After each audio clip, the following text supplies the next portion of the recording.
1, 2, 3, 4, 20, 40, 60, 85. All right. We're good, right? Mm-hmm. A drug dealer is just a drug dealer.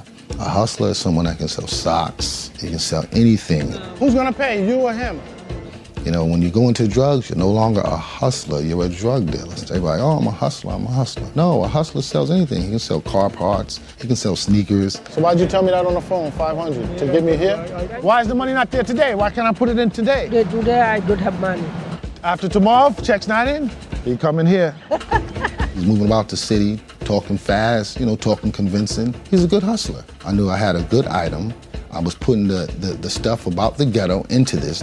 And I said, if all else fails, as long as I make this magazine cheaper than every other magazine, I can sell this shit to the people that's in the neighborhoods that I go to.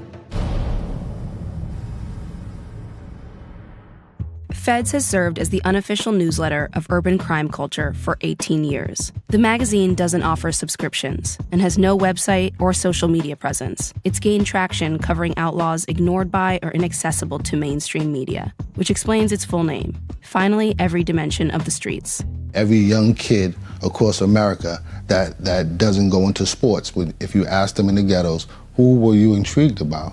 You know, who excited you? They're gonna say the neighborhood drug dealer, the neighborhood pimp. That's who the fuck intrigued us. I was moving fast, you know, just like any other kid. He just had an idea that he wasn't executing.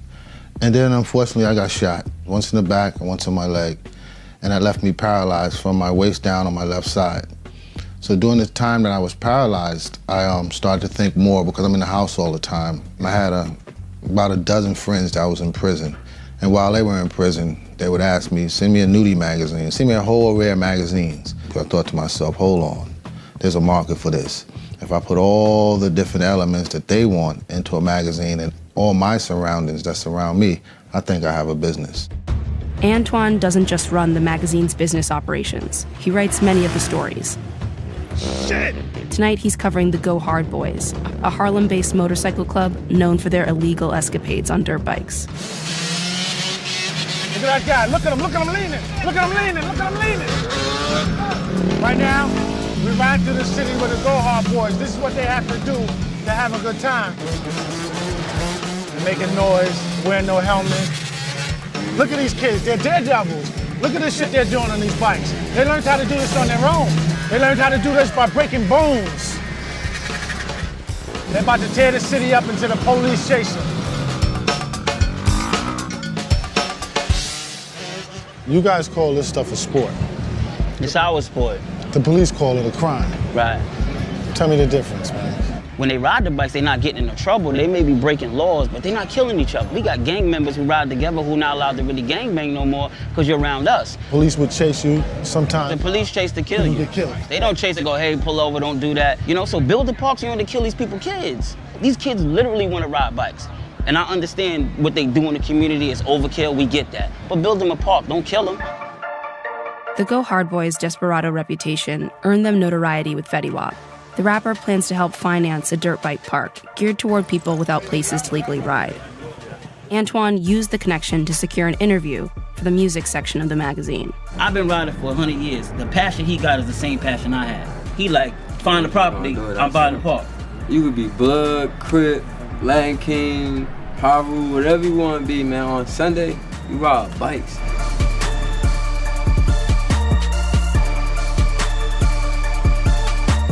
I brought like 50 dirt bikes, man, like brand new out the shop. 7,000, 7,500, 8,000. I give all my shit away because I love the people that love to ride with me. Just take this bike, don't even tell them where it came from. Niggas just got brand new bikes, don't even know where it came from. You never know what might come out the lucky bag. Hold on. You never know what might come out the bag, man. Not one single record company allowed us to interview their artists. We had to be the F.E.D.S and catch everyone's artist on our own. They all said the stuff I had was too hard for their artists. It's hood shit. We either bum rushed them in the studio or somehow we got in their office. Man, this what it was on my block from 12th to 22nd, man. Patterson, Harlem, that's what we call it, man. You feel me, bro? I started when I came out, issue 1 with 3,000 copies. I did not invest any more money in it. It was a total flip. Like hustlers say with drug games, how you flip it and flip it and flip it. issue 5, which was an all-women's issue, I had 75,000 copies printed, and we were independently owned. F.E.D.S authentic coverage of the criminal fringe made it a staple in U.S. prisons. There, owning the latest issue is considered a status symbol among inmates. Once you get something like this in prison that's hard, of course they're gonna love it. And then ban it. You ban something in prison with a bunch of people that have mischief and outlaw ways. That didn't hurt F.E.D.S, that helped F.E.D.S. It's banned. I want this. I want to show that I have this. I just came home. All we used to do was just read the F.E.D magazine. It was the magazine of prison. Everybody got a copy of that. Glad you're out of there, man. Absolutely, Stay out of man. there. That's a definite, man. Definitely, man. It's nice. Hopefully you'll read F.E.D.S out here now, not inside there. The magazine's scarcity hasn't kept die-hard fans away, but as print media sales decline across the market, Antoine finds himself struggling to maintain his audience. See how you make me look? You only took 500, man. I told him you was the big guy, 1,200, 1,000, man. The sold because your last issue didn't sell.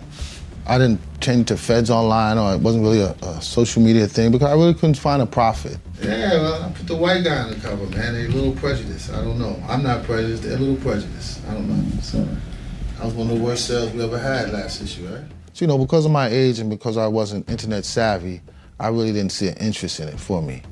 But now I do. All right, we Snapchatting, right? That goes out instantly? What's going on? This F.E.D.S magazine right here. We here with Go Hard Boys. It's going down. It's going down. This shit is so corny. The back pages of F.E.D.S have long been dedicated to Sweets girls, Antoine's take on Playboy bunnies and hustler honeys. Shout out to Rikers. I know a couple people out there. They told me that they all read this. Whatever could fulfill a man's fantasy while he's going through his bid and he's, you know, in a fucked up place in his life. If I could help you bust that nut, then I'm happy for you. Seriously, I think it's dope that they use real women, because at the end of the day, we are in the nightlife and we see people come in and out. There's guys that come in the strip club like, yo, I gotta turn myself in tomorrow. So we know what it is. Like, you know what I'm saying? We deal with these people, we know them. And I think it's dope that we're able to just be like, you know, here, you're welcome. You know, it's a hard place. You don't want to be sitting in there reading Home and Garden. You know, everyone wants to read something hard, you know, or sexy.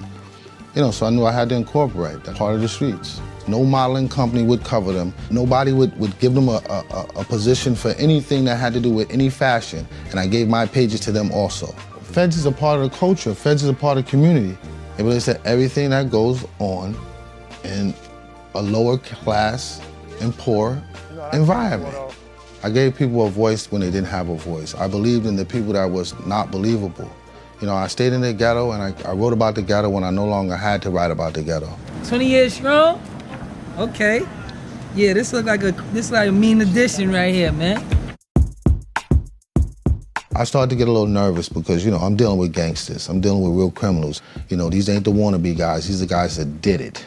Started to get threats from certain inmates, you know, listen, I'm about to get you fucking killed, man. You better take that picture out of there. But I shook that shit off. Why would I change it now? It's too late. I'm chasing money and I got a real dream. F.E.D.S Magazine, that's how we do. Crime may be F.E.D.'s main focus, but Antoine believes the magazine can actually help keep its audience out of the criminal justice system by encouraging something that has been shown to lower incarceration rates: reading and literacy.